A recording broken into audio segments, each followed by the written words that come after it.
Okay, Boker Tov, everybody. Good morning. It's lovely to see everybody back again. Hope you all had a good Chag, those who I haven't seen since. And please God, we should have a gesunter winter and Besuras Tovas and a wonderful year for OUisrael. Bezrat Hashem.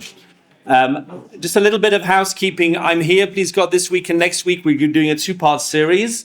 Then I will be away for 3 weeks after that. November is one of my traveling times.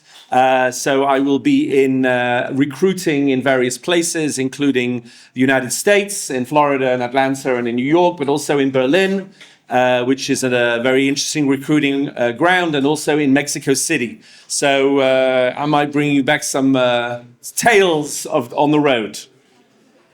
Okay, we have a two-part series now. Yes, again, I've been reminded to ask you again to turn off your phone. That's 3 times now. After 3 times, who would leave their phone on? We'll see. We'll see in a few minutes. A two-part series, a new series. I promised you a couple of medical ethical shirim. This is a fascinating area on the issue of posthumous parenthood. Now, this is a topic which has been discussed somewhat in Halacha shirim. Rabbi Ashidik gave a shir on this in the TORAH Yerushalayim. They only gave him about 40 minutes. So he was only able to give the Roshei Prakim. So he was very kind and shared some of his ideas and sources with me. But we have 2 shirim, so we have 2 hours on this. And I think we'll be able to really get into some of the issues in some depth. Now, I'm sure you all know what this topic entails. Tragically, this has become a very major question. So many young men have been killed, Rahman al-Islam, on the battlefield. And the question has been raised by their widows, sometimes by their girlfriends, sometimes by their parents, that they want their sperm to be retrieved. It's called PSR, posthumous sperm retrieval. They want that to be retrieved and frozen so that they can use it to fertilize eggs and to produce embryos and produce grandchildren for the grandparents who've lost their children and children for the widows who've lost their husband. This has become a very live issue. Halachically, hashkafically, there are a lot of people who have strong views on this, and we'll see some of those views coming up. This is not an entirely new issue because people have been for many decades now dealing with the issue of freezing sperm for men, let's say, who are having treatment, radiation treatment, or are seriously ill for use after their death or during their life, etc., etc. And the difference, of course, there is that the sperm has been retrieved from a live person as opposed to a person who has already died. And we'll see whether that makes a difference. Now, the Israeli Health Ministry data shows that between October 7th, 2023 and August 26, 2025, which is the data that I had, there were 240 of these procedures done on fallen soldiers. 240, that's a lot. 22% of these were requested by the soldiers' partners, but 78% were requested by the soldiers' parents, which reflects, of course, the fact that most of these young men were single young men who died and were not married. And this raises many issues. I've written here some of these issues that we're going to talk about. Issues of kovod hames and nivel hames. How do we deal with mutilating, albeit in a very positive way, a corpse, a dead body, in order to achieve this? Who owns these samples after the soldier has died? This is a very fraught question. In the Supreme Court a number of years ago, there was a case where a man died and his sperm had been retrieved. But his widow said that she did not want to carry another child from him. I don't remember if he had children already. I think in this case he did not have children. She said she didn't want to have a child from him and she wanted to move on. And in fact, she got remarried and had a family with her new husband. And the parents of the father of the fall of he wasn't a soldier, but the man who died said, well, we want to use that sperm in order to produce a grandchild from our son. I think he was an only child, certainly an only son. And the widow said, no, you can't. This belongs to me. My husband would not have wanted to produce children with anyone else except me. I was his wife, and you can't use it. And the parents appealed all the way to the Supreme Court, and the Supreme Court decided it belongs to her. And she can decide what is to be done with it. It belongs to the wife. And in the end, nothing has been done with that. Now, some people say that's a terrible outcome. Why can't the parents take this and produce a grandchild. Other people say, no, the parents don't have any rights to produce a grandchild. And the widow has the key decision-making factor here. And you can definitely see it in both ways. So we're going to look at this ownership question. To what extent are the wishes of the deceased donor relevant here? If he says, I want it to be handled in this and this way, is that impactful on the halacha? And should we be proactively asking soldiers to write out their wishes on this? Like back in the day when they used to give a get to their wives al-Tanai, and this was raised as a question in the modern Israeli army, should we be getting our soldiers to write a conditional get for their wives in case, God forbid, they were missing in action and the wife was an aguna? And Rav Gorin there felt that this was very negative and this would demoralize the soldiers. The idea that, God forbid, they could die and their wives would be left as widows. But what about this? This is a little bit different. Or is it different? Is this going to give the soldiers more reason to fight, less reason to fight? Is it neutral? People have even suggested maybe we should be taking sperm samples from the soldiers in advance, beforehand. That's already more radical because sometimes it's just not possible to retrieve things after death. If it's too long, we'll look at the medical side of this. Should grandparents have any standing here? Do we have an obligation to honor these very, very special grandparents who've suffered such loss? These parents, I should say, who suffered such loss. Do we have a special obligation to them? Or is it no, we don't want to produce, planned orphans? People who are coming into the world with no father, or at least no father they will ever meet. And how do we regard that, the impact of that on the Jewish family? What happens if there was no girl? It's one thing when there's a widow, but what if there was a girlfriend? Okay, maybe it was a very long-term girlfriend. Maybe that's the same, or it's not the same, but maybe it's similar. But what if there was no girlfriend and the woman who is now volunteering to have this baby had no connection at all with the father? The father never met her. He's just a woman who wants to help these parents to have a grandchild. There was a case like this recently, again, from the war. Father had an only son who was killed very tragically in the war, and he was totally devastated. He was a single man himself. He had no other children. He had no other family. He would just sit and look at the pictures of his son all day, and his story went out, and there were many, many young women who said, I will volunteer to have a child to enable you to have the grandson that you so want. Do we think that's a positive thing? Obviously, these young women are... Who does the child belong to? That's a good question. We know who the mother is, and we know who the well, that's a good question. We'll get to that. Let's look at that question for a second. Is this man, the deceased soldier who gave the sperm, is he in halacha even the father of the child? You say, well, it's obvious. Why not? But we'll see there are many reasons why he may not be the father of the child. We'll look at that more next week. Even if he is the father of the child, is this the mitzvah of pru'uruvu? And that will be important because if we're saying if this is a mitzvah to take this sperm sample, that might help us with some of the other halakhic issues. But if it's not a mitzvah, then that is not present and won't be there, if you like. Okay, can you have a mitzvah after you die? A person who's dead no longer has obligations and mitzvahs. How does that work as well? And we'll talk about many of these issues. What about yibum and chalitza? What about yibum? Let's say the soldier has a younger brother, and the soldier has now died, and the rabbi would say, well, he died childless, so we have to wait for the younger brother. He has a 4-year-old brother. We have to have a younger brother. He'll become bar mitzvah. He'll do a chalitza. But I don't know, maybe there'll be children. There's a sperm sample here. If they fertilize the sperm sample in 6 months, 12 months, then you won't need to do chalitza. Should they wait? Should they not? Do they know? What is she? Is she Yivama? Is she not Yivama? Why would they what? You've already assumed that they won't need to do chalitza. Is this in fact yibum? Well, that's a good question. We need to ask that question. Is this in fact yibum? How does it work, etc.? So let's get into some of these issues. I've set out the things I've just discussed now on page 1. Let's look at page 2. What is the law? So Israel actually has a very interesting law that is much more permissive than other countries. It has the most permissive legal framework in the world for posthumous sperm retrieval. This is no doubt due to the tragic reality that we have so many soldiers that have died, but other countries have young men that have died. Russia has young men that have died, and Ukraine has young men that have died. But we have something else other than just Nebuch, these young soldiers who've died, which is a very strong focus on family values. The idea of having a child to continue the Shem Hamet, Lahakim Shem Hamet, a child to say Kaddish for this dead soldier.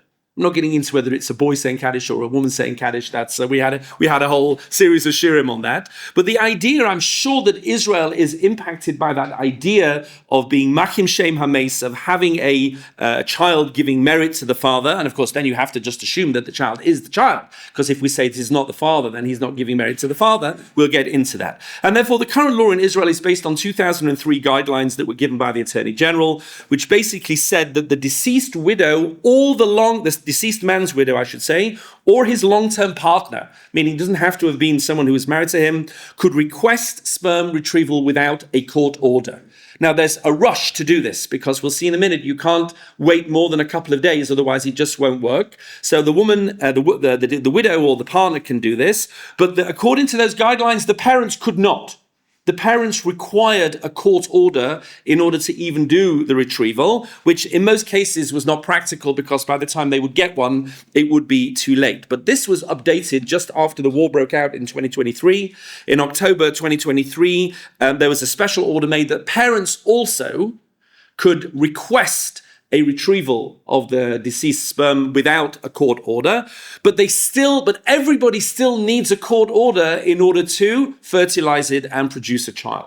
So the retrieval now is relatively simple and doesn't need a court proceeding.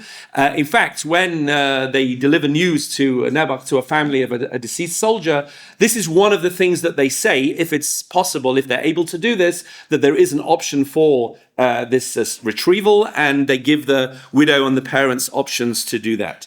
So this is, as I say, something which people are really grappling with, and there's new legislation in the Knesset right now which may change the law on this. But in many other countries, it's just straight illegal. In France, it's completely illegal to extract, to retrieve the sperm, and certainly to produce a baby. They think it's completely immoral, which may be an interesting take on the way they see children generally. I think a lot of Western European countries just think it's inappropriate to have any children these days, no matter how you're having them. But in many other countries, France, it's illegal. In Germany, it's illegal. Sweden, Norway, Italy, some states in Australia. In the UK, you need explicit written consent. In the UK and Spain. In Spain, they only allowed you to do it for up to 12 months after. Okay, and not after that. In Brazil, in Canada, you need consent, and a few countries like Israel allow a retrieval with with court consent, and retrieval without, and then fertilization with. In the US, it depends which state you're in. It's not clear what the outcomes are going to be in America. It could go this way, it could go that way. It's a little bit the sort of what do they call it? They used to call it the postcode lottery, but in America, it's the zone, whatever they call it, the zip code lottery. Where you happen to live and which state you happen to be in might determine the outcome that you get. Okay, in terms of the medical procedure, I've given you a little bit of detail at the bottom, and this will be very important for us. The sooner you're able to do this after the death of the person, the better. And within 24 hours, there's a very good chance of retrieving a sample which will be able to produce a child. Although I will say to you that any sperm taken from a dead donor is far more difficult to if you like, to use in IVF to actually produce a fertilized embryo. It's much, much higher rates of success from sperm retrieved from a live donor, which makes perfect sense, because as soon as the person has died, then there is a degradation of the sperm. But usually within 24 hours, they're able to do something very positive. After 72 hours, there are no cases where this has proved to be positive. And of course, it depends on the state of the body. Sometimes it is possible to do, sometimes it just isn't. But I brought you here 75% of all, top of page 3, posthumous sperm retrievals within 24 hours. They do find live sperm cells which are suitable to be frozen and then to be used. Now, how do they actually extract them? I'm not getting into all of the details. I'm not sure that you want to hear all of the details, but it is important to know that there are different procedures and some are more invasive than others. If it's relatively soon after the person has died, they can actually retrieve the sperm without any invasive surgery at all. They apply different electrical circuits and they can actually get the sperm sample. So that's a very non-invasive procedure. But the longer it goes on, then the harder it gets. Maybe they'd have to extract through a needle, through a biopsy, through a dissection, or sometimes it requires the complete removal of the testicles in order to get the sperm sample, obviously of the body. And this becomes a really live issue when we get into in a few minutes. Is this justifiable within the halacha of nivel hames? There's a big difference between a needle and a dissection, and we'll have to have a look at that. So with all of that sort of introduction, let's have a look at some of the halachic issues. We are going to do some of them today and some of them next week, but hopefully it's going to be a real roller coaster. Let's start with something very important. On whom is the burden of proof? On the people who want to say it's permitted in halacha, or on the people who want to say it's prohibited? Meaning, are things allowed until they're not allowed, or are things not allowed until they are allowed? This is a very important point, as we'll see soon. Look at number 1. So let's start with a Mishnah in Yadayim. So the Mishnah is discussing what is the status of Eve HaYarden, of the land on the east bank of the Jordan, for the purpose of Trumot and Masrot. What is their status? What needs to be taken in which year? And here, Rabbi Elazar ben Azariah wants to say that they have to give Ma'aseh Sheni, which is quite a stricture, and they'll require people to bring the Ma'aseh to Yerushalayim. Not getting into any more of the details than that. But Rabbi Yishmael turns around to him and says in number 1, I'm a Rabbi Yishmael. Elazar ben Azariah, he turns to him, who's brought in this chumrah. Alecha raya lilmoid, she'ata machmir. On you is the burden to bring a proof for this. Because you are the one who's trying to be machmir. Shekol ha-machmir alav raya lilmod. So, or lamed maybe here. The burden of proof is on the person who's trying to be strict. Says the Tiferes Yisrael, Shekol dava shelon neide tam la'asroi, anything in halacha where we don't already know a specific reason to say it's prohibited, mutahu b'litam, then it's automatically permitted. If you don't know of any reason why it's not permitted, then it is permitted. The loy hiskira haTorah devarim hamutarim kulan, that the Torah doesn't give you a list of things which are allowed, rak dvarim ha'asurim, but things which are not allowed, or things which are obligated, which you wouldn't have expected to be. The Torah doesn't tell you all the things you're not obligated to do, and all the things that you are allowed to do. It's not interested in those. And therefore, if we don't have a source, seems to say this Mishnah Yadayim, then we assume that it's permitted. This is why it's going to be very important. People are going to be looking at this issue of Nivel HaMeis and Kovod HaMeis, because that's where a lot of the halachic detail is. And if you can show it's a problem in Nivel HaMeis, that will give you a basis on which to say it's prohibited, even though the reason that many people feel it should be prohibited is because it's, more hashkafic. It doesn't feel appropriate to build a Jewish family this way, etc. But they're looking for a real halachic reason as well, which we'll see may be there. And in fact, Rav Zalman Nechemia Goldberg, the son-in-law of Rav Shlomo Zalman Auerbach, he picked up on this Mishnah in Yadayim and said, this is axiomatic in this case. On the question of the PSR that we're talking about here, he says as follows, number 2.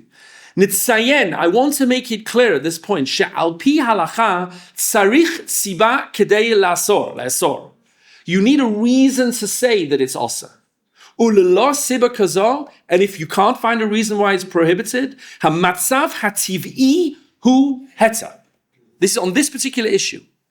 The default position is permitted, unless you can find a reason why it's osur. Now, not every posek takes this as axiomatic.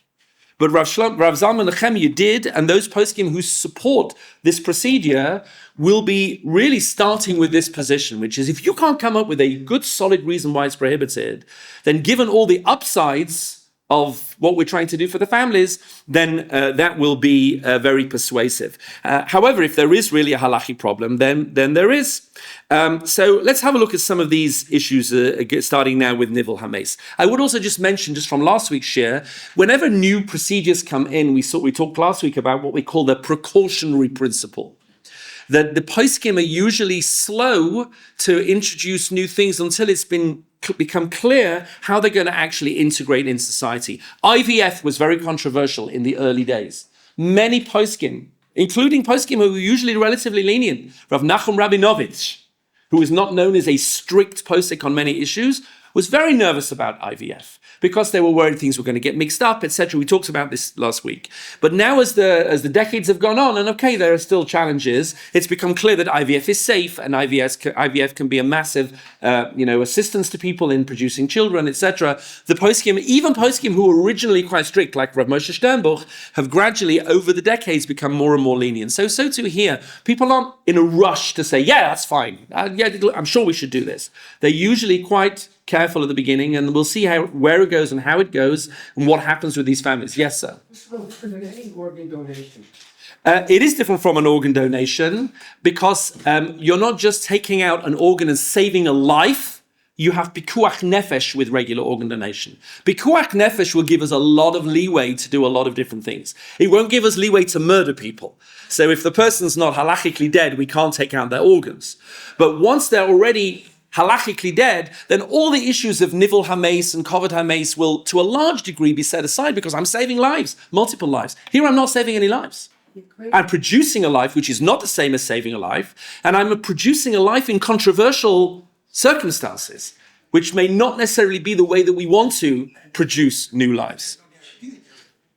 Yeah, there's no guarantee. But often there's no guarantee with Pikuach Nefesh either. But there's at least a Sophic Pikuach Nefesh is still Pikuach Nefesh. I want to go on a little bit. There's lots of questions, but we'll hopefully have time for them a little bit later. So let's start with number 3. Let's look at the mitzvah of burying the dead.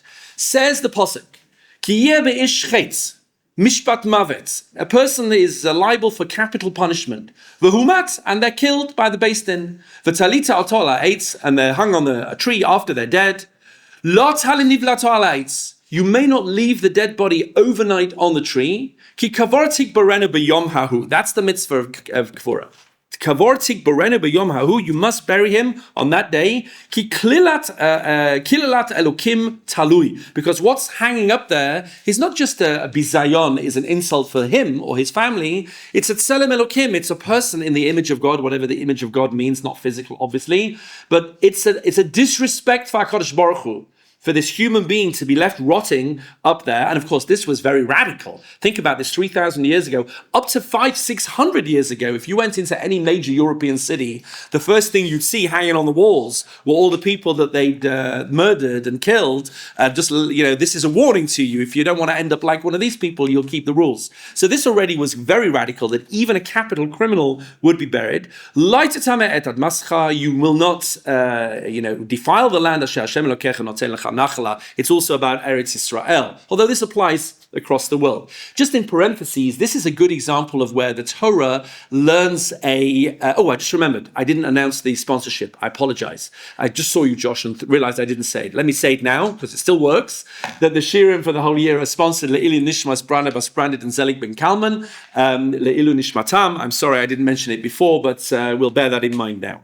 This is a good example of where an extreme case is given in the Chumash to learn out to a more normal case. How do I know that I have an obligation to bury great Uncle Harry in time on the same day if possible? Because even a capital criminal, and certainly great Uncle Harry was hopefully not one of those, even a capital criminal who is the biggest lowlife, why do I even care what happens to him? Let him rot. No, God forbid. He has to be taken down and buried. All the more so, someone who is a regular person. We see this in a few cases. Bal tashchis.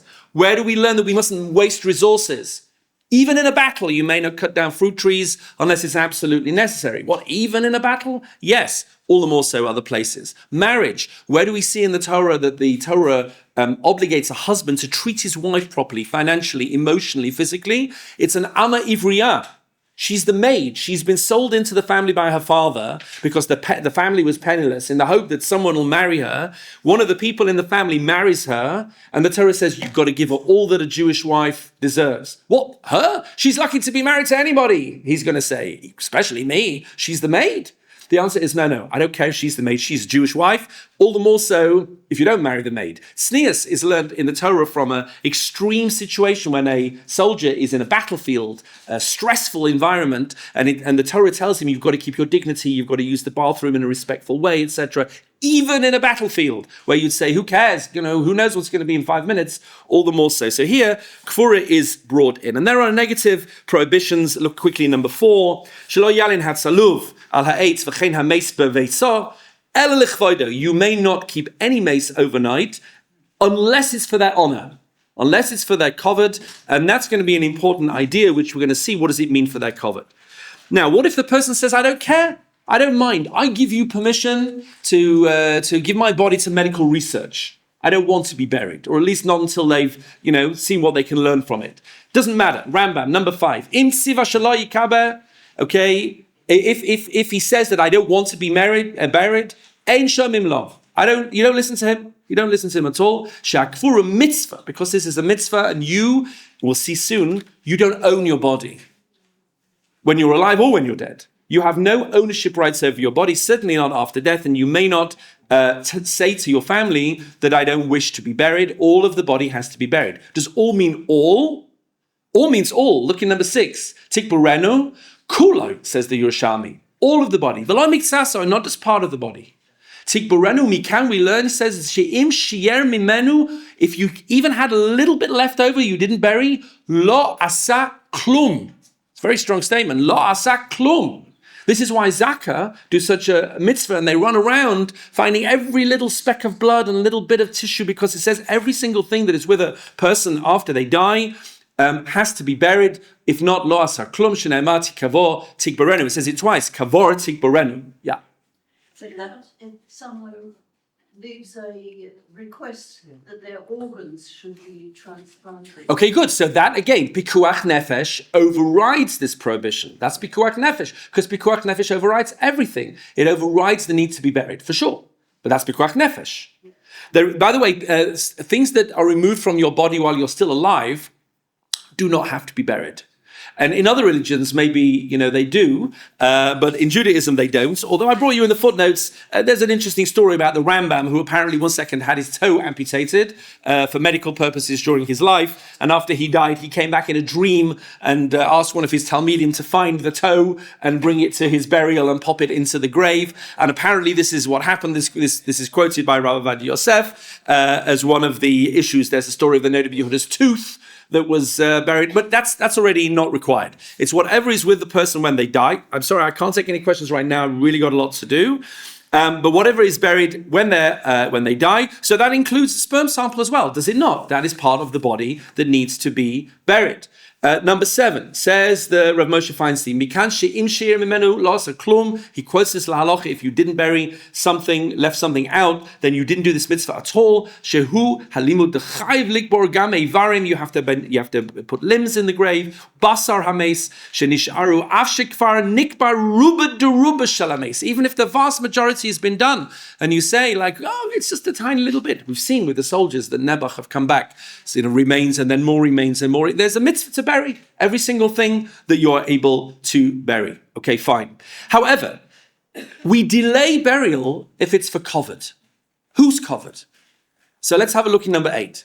Mitzvahs kfura lenerag al pi based in v'chein l'chol mes. So all bodies have a mitzvah to be buried. Likvor, number 8 says, Likvor misha nitl b'yom ha'hu. You have to bury someone, says the chinuch, on that day. Shne'emar, and he brings the posik says, V'loshen esifri, ki kavod kibborin b'yom ha'hu, mitzvahs aseh. V'gam b'chlal ha'mitzvah likbor kol meis miYisrael b'yom motzah. Every Jew has to be buried on the day they die.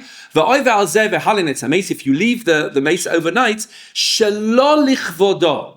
If it's not for their own honor, Bitol asay zeh. So we're going to have to ask a question. Is this procedure that we're doing for this soldier, is it lichvodo? So some will argue, well, if it's lichvodo to wait for a day or two till relatives come to the funeral from Los Angeles, then all the more so it's lichvodo to produce a child or to have someone to say Kaddish, and it's definitely in for their covered. On the other hand, maybe we don't say that. To wait for a day or two is a temporary delay.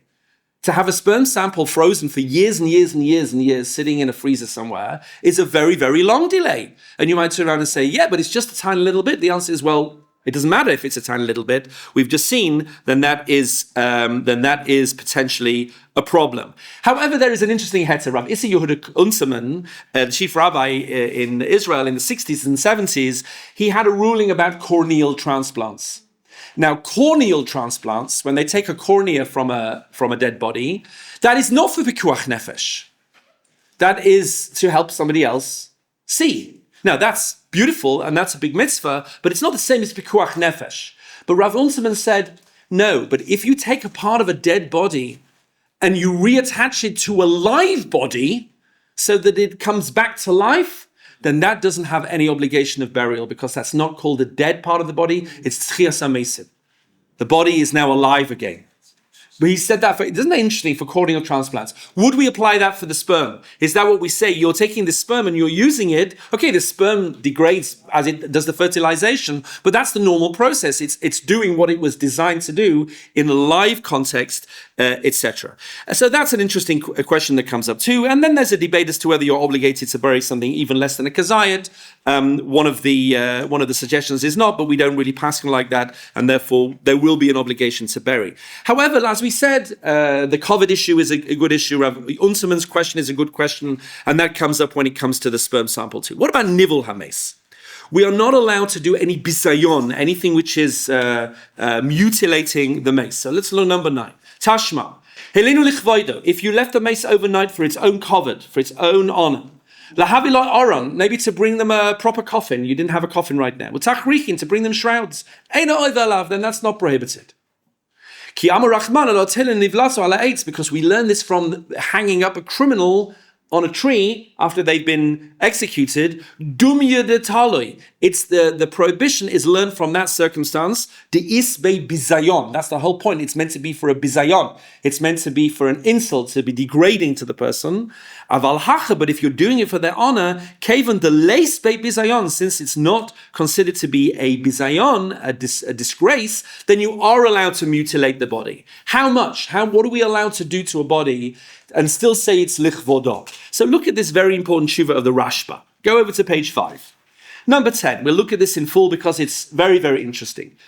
Shalta, he says, the Rashba lived in Spain in the 13th century, early 14th century, I think maybe 13th century, but he gives the following shayla. Shalta, you ask the following. Reuven siva b'shav pitirata. Reuven, this man who died, he gave his relatives a command when he died. Sheyisu oto likvor oto al makom kvorat avotav. He wants to be buried in his family plot.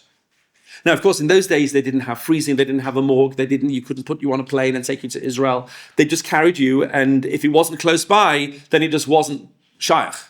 Ubiyom shemes, and when the man died, Nensu, the family, for whatever reasons beyond their control, were prevented from burying and taking to the plot. They couldn't take him straight away. And they put him for a temporary burial. They said, look, we can't leave him unburied. We're going to bury him temporarily, and then we're going to transport him to his family plot. But how long are they going to wait? Because this is their shayla. The children want to take him ASAP to the family plot.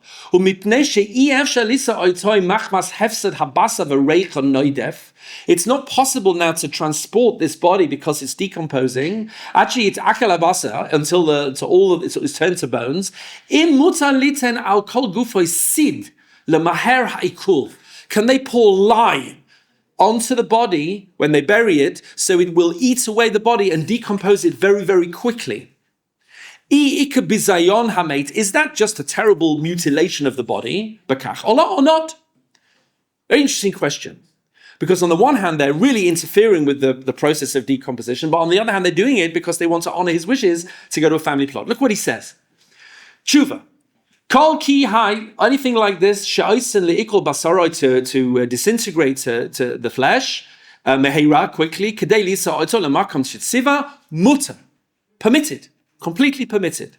She'ein kamishum bizayon, there is no dishonor here whatsoever. The hachanutin, people who are embalmed, sometimes people had to be embalmed. Yaakov was embalmed, Yosef was embalmed.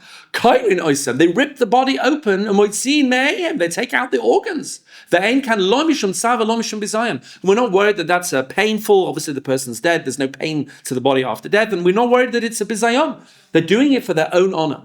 But if to clear him, to move him from place to place, mutter. But there is a principle that we don't reinter people from one grave to another grave.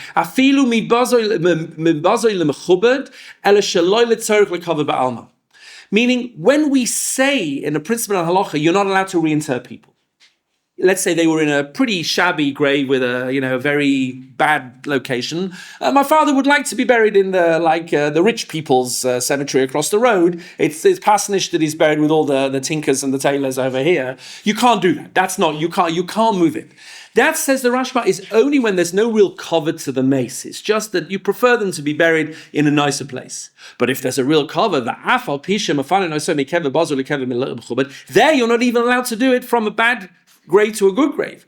Aval ke'inyan zeh, but here the cover of atzal avoisav, to bury him in a family plot mutzah, then that's fine. That's not just a better plot. That's a whole major upgrade. Yeah, that's the Platinum Club, to be buried in your family plot. It's very pleasant, it's very reassuring for a person to be buried. You see from the Psukim, Yaakov says, bury me with my fathers, make sure that I'm in the family plot in Maras HaMachpelah. All the more so when he gave specific instructions. He was buried on condition that he was going to be taken there. Shehu mutter, it's definitely permitted. Mitzvah al banav lekaim dvarav, and it's a mitzvah for the children to put this lie onto the body in order to be able to reinter it. Now, he said a few important things here. He gives a heter in this case based on, number one, it was for the honor of the dead. Number two, it's explicitly the wishes of the deceased that this is done. And number three, but that was definitely a kibbutz. To be buried in Eretz Yisrael is the ultimate kibbutz.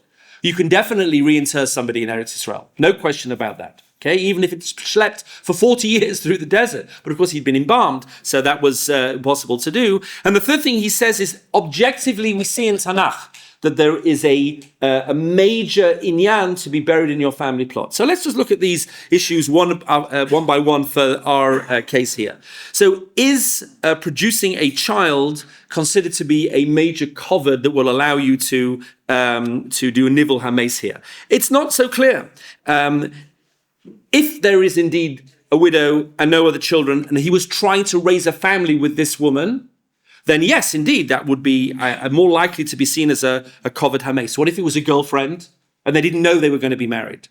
Okay, there's girlfriends and there's girlfriends. There's long-term girlfriends and they were on the verge of getting married. And there's girlfriend who he's known for a week and a half, where that was a completely different thing. Where are you going to draw the line? Is it a covet for this man to have a child raised by parents that he didn't like? He was estranged by with his parents. And now his parents say, we want to have a child. And if you'd have asked him during his life, he would have been horrified at the idea. What about if the parents are elderly? And the child will be brought up by people who are already quite elderly. And by the time the child is a teenager, he'll be looking after two very old parents. Is that necessarily going to be a covet to the mace? That's a very difficult question. What if the child is going to be raised in a non-observant background, with a non-observant family? What if the woman who volunteers to do this is not going to raise the child from? He's not going to say kaddish. He's not going to keep mitzvahs. Is that a covet for the mace? What if the soldier wasn't from? Okay, so he would definitely still want someone to say kaddish for him. We understand afterwards. Have a look at Rav Asher Weiss. Rav Asher Weiss is very against this whole procedure. Number 11. We can't use, he's talking about an unmarried man who died as an unmarried soldier, not a husband with a widow necessarily. We can't take the sperm from an unmarried man.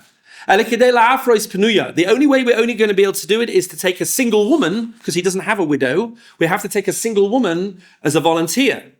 And how are we going to find a single woman who wants to do this and just have a baby as a single woman? We'll never find a from woman that is prepared to do this. Now, I'm not sure that's true necessarily. So well, this is Rav Asher Weiss, but it's not so straightforward that we'll never find a from woman. But he's saying, Mishtama, we won't find a woman who's shomer mitzvahs to do that. We'll find a secular single woman, okay? And who was expected otherwise? And even secular women, it's not going to be so easy that a woman wants to become pregnant. We're going to have to go to women who don't care if they just get pregnant in any way. Porke oil, achvatzot, vaharot, leledet, legadol, yeladim, lelo, all the kair shel chayin nisuim v'avhut. The child will be brought up in a hefker environment with no morals, with no values. Again, I'm not sure you can assume this necessarily. He's making that assumption. What's that? It doesn't raise the child. How do you know? Why? Surrogate. That she's the mother of the child. She's not a surrogate. She is the mother. A surrogate is someone who takes an egg from another woman and a sperm from a man and carries that child and gives it back. This is the mother of the child. It's her eggs that are fertilizing this child. She's going to say, this is my child. I'm raising this child, and that will definitely be upheld in a court of law. She is the mother. If we do find a way to maintain this person's children, this son will not be shomer Torah mitzvahs. What merit is it for the father if the son is not from? Just like a son brings merit to the father, when the son is righteous, he says, so you can't just use this argument of covered to give an automatic heter. Now, I'm not saying that this is always going to apply in every case. Maybe you'll find, maybe it'll be a second cousin who's very frum, and she says, I wanted, I was very close. But he's saying that this is something you can't just assume because the Rashba said he was a covered in that case, that he will be a covered in this case. Also, the Rashba's heter was to bury the body. It was to help the burial of the body. It was very specifically related to the issue of Kfura, but in this case, it is not. It's something different. Do we find in Tanakh that the need to have children is objectively identified as something which is something that people definitely want to happen? Of course. The answer is, look at the top of page 6. Rachel says to Yaakov, she says, she realized she had no children. She was jealous of her sister, whatever that means. I'm not getting into that now. But Tomer and Yaakov, and she says to her husband Yaakov, Hava li banim ve'im ayin meita anochi.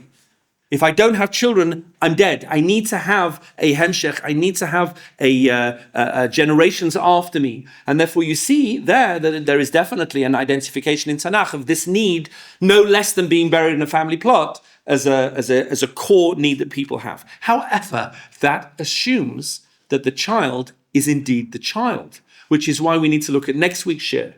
Because if we turn around and say, as we'll see, Rav Shaul Yisraeli says, that this child has no halachic connection to the sperm donor at all, and he doesn't fulfill any mitzvah through it at all, then where are we going with this? She's saying, I want my children. I want children to take me forward. No, I want children who are fatherless. And you'll say, well, isn't it obvious that he's the father? You have to come back next week for that and see that next week. The Nachal Eshkol brings this in a very interesting situation. There is a case, and I brought you in the footnotes in the Mishnah in Eruchin, where this is a well-known case that if a woman, Rahman al-Islam, is dying during childbirth, you're allowed, and maybe obligated even, to cut open the woman, which will obviously mutilate the body in order to save the baby. So back in those days, by the way, there was no way to do a cesarean in a way that the mother would live. We've only been able to do that for a couple of 100 years. But this woman had already died, Nebuch, in childbirth, and therefore we were safe. Why? Why is that okay? So you could say, well, it's okay for pikuach nefesh. It's not so straightforward as pikuach nefesh, because this fetus is not yet alive. So is there pikuach nefesh? Yes, we'll break Shabbos to save a fetus, and so maybe it's pikuach nefesh. But the Nachal Eshkol says a different thing. Look at number 13. Why are we allowed to mutilate the body of the woman who died in childbirth? Even though we're never allowed to mutilate a body, and here we are, but for the covered of the mace, it is permitted. Hachinami, so too in this case of the woman and the child, mutter lachtoich kresa, we are allowed to cut her open, bishvil hat salat havlad, to save the child. Why? Not bikuach nefesh, denicha la lachiot zara, because she wants her family to live on. She needs a hemshich. She wants children who are alive, not just stam pikuach nefesh. It's her child, and therefore it may well be a major benefit spiritually as well, which will allow us to do nivel ha mace.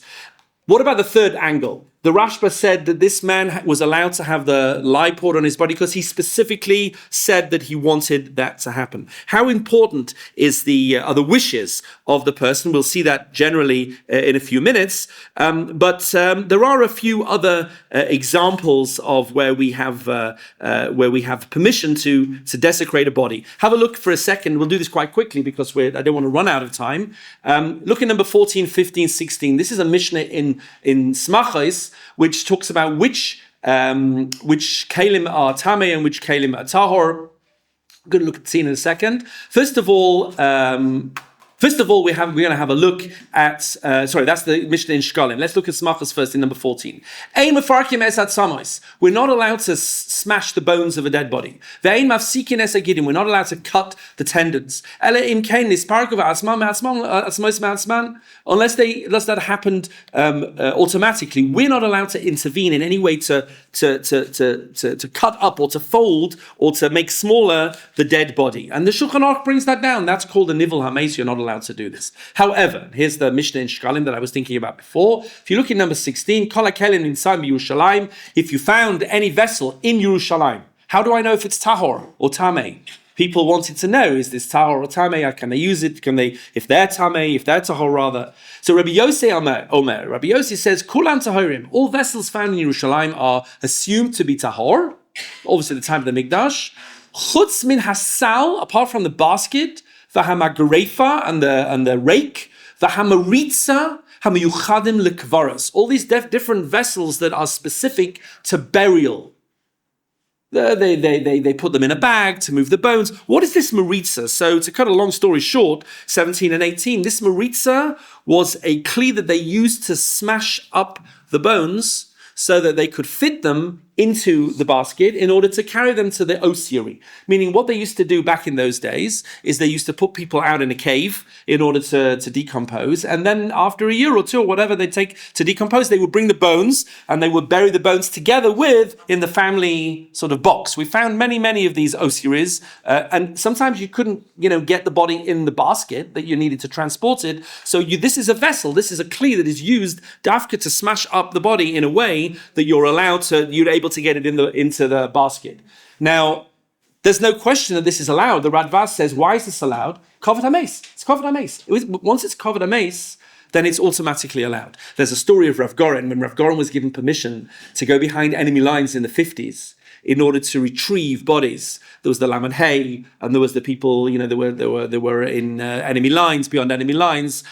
He did this, and he came back, and he was very nervous that he'd in some way insulted or disturbed or done anything with the bones that was not appropriate, and he was very worried about this. And he had a seder he used to learn Gemara, I think 7 blat a day. He used to learn 7 daf of Yerushalmi a day, 7 daf of Bavli a day, and it's like daf yomi on speed, yeah? That day when he came back, this was one of the Gemaras that he was learning in Shkalim, that you're allowed to move to this what's it called again? Maritza. This maritza is a kli that's dafka used to smash up the body, but it was permitted because it was for kavod ha-meis. Okay, let's go on. Page 7. This is a Gemara that we've looked at before, and I'm going to very quickly look at this. There is a question about autopsies. Are you allowed to perform an autopsy in order to determine the cause of death? And the Gemara asked this question, and the Gemara asked this question in the following context. I'll explain this outside. Let's say you have a criminal who commits a murder, and we're going to inflict capital punishment. We're going to kill this murderer for having committed murder. But we need to find out whether the victim was anyway going to die within a certain amount of time. If the victim was a treifa is somebody who has a disease which would in any way cause them to die within a year. Now, it's still murder to kill somebody even if they only have a minute to live. But technically speaking, we will not execute the murderer if the victim was a treifa. So says the Gemara, we need to do an autopsy on the victim to check whether they anyway had a disease, because we can't kill this murderer. It's pikuach nefesh. Okay, he's a murderer, we're going to lock him up. but it's pikuach nefesh to kill him if he's not liable for the death penalty. And the Gemara in there, in the end, concludes, you won't be able to tell from an autopsy because the person has been murdered and you won't, it's just a mess anyway, and you won't be able to get the answer. Because you won't be able to get a clear answer, then no, you're not able to do Nivel HaMeis. So the Noda Yehuda was asked a question about people being left for medical research in the 1800s. In 1700s, in the 18th century. And he says, you see from this Gemara that you are allowed to do an autopsy if indeed it will give information which will help you do pikuach nefesh. The Gemara said there's no point doing it because it won't help. But he says it's clear from this Gemara that it will help. If it will help, then you're definitely allowed to do it. And therefore, he said that we are allowed to perform an autopsy if there is a real pikuach nefesh lefanenu. There's a real question that in today's world, there's a relative that may have a condition that is the condition that the person died from, and we need to know, is there a heart defect, is there anything? We'll definitely be allowed to do an autopsy. But he only permits this for pikuach nefesh lefanenu, because pikuach nefesh lefanenu, he says, that is clearly covered hameis, to do an autopsy, and also is overridden by the mitzvah of pikuach nefesh. How exactly that applies to our case is not clear, because again, we don't have a clear case of pikuach nefesh lefanenu, and therefore the whole discussion about autopsy, which I just brought in, that you're aware of, may not help us very much. But what may help us is Rav Moshe Feinstein. He has a tshuva in number 21, where he says that any procedure that you would perform on a live person that they will be willing to undergo, by definition is not a problem of Nivel HaMeis. Very interesting. He was asked by his son-in-law, Rav Moshe Tendler, are we allowed to take blood from a body to do a toxicology report in order to see what the issues were? And Rav Moshe says yes, because a live person would for sure consent to have their blood taken from them. And therefore that cannot be considered to be a desecration of a dead body if a living person would have it done to them. But if you're going to cut people open as a dead body, so a living person would not agree to be cut open.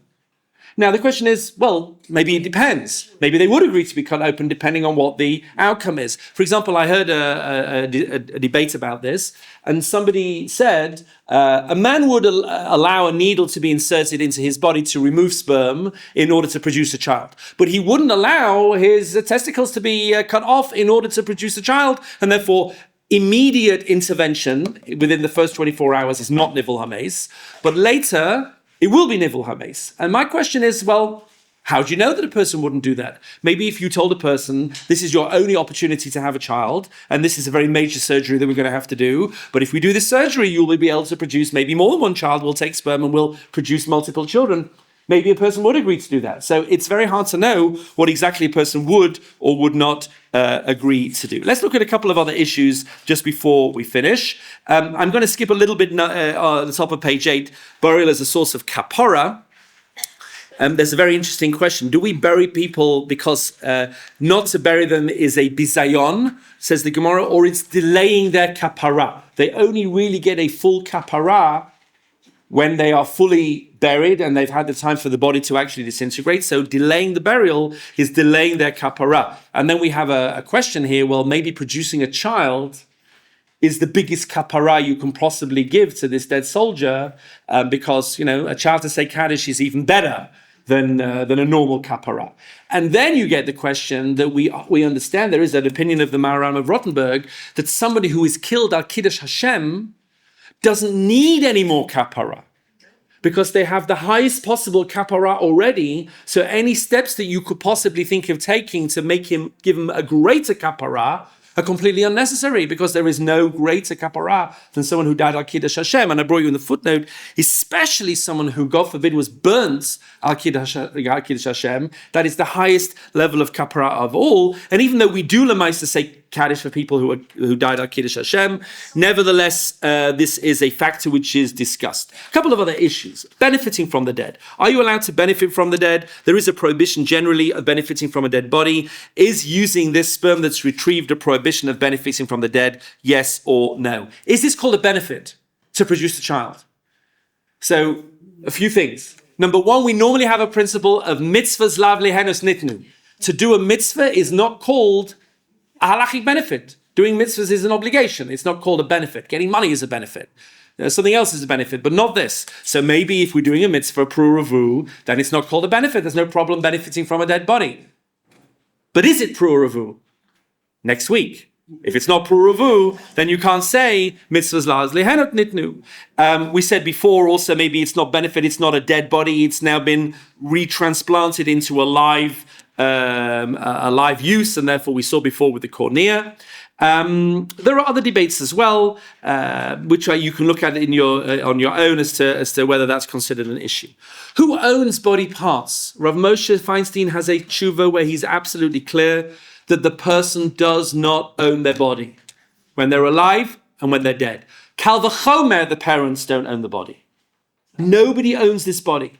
Obviously, you have a mitzvah to do mitzvahs with your body. You can give kidneys away as a live transplant because that's a mitzvah, but that's not because you own your kidneys. It's because you have an obligation to try to do mitzvahs, and therefore, even though it's not obligatory to give a live donation, it's definitely an enormous mitzvah, and you're doing a good thing with your body, but you can't own your body to the point, says Rav Moshe, that you want to do something which is prohibited. Again, the shaila was of leaving your body to medical research. Maybe someone will find a cure for cancer because of my body. The answer is, that's not yours to decide. The body does not belong to you. And the last few sources I'll just mention, which I think are very important.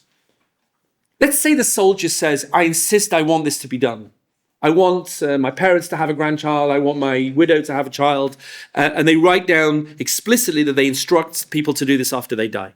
So on the one hand, number 27, says the Gemara, Rabbi Meir Haya Omer, mitzvah lakayim divrei hames.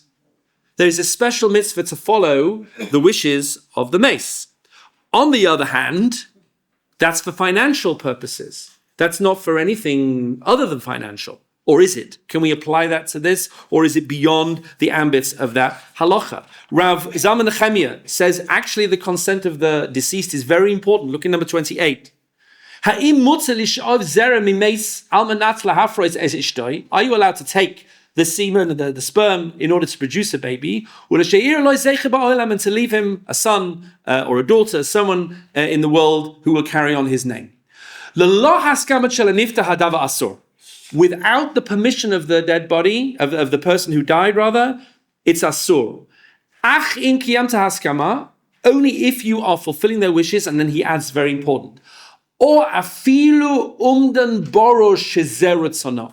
Or even if we don't have explicit permission, if we can reasonably assume that this is what they wanted to do, okay? As ein bakach isur. There is no prohibition. And we see the facts, in addition to this, a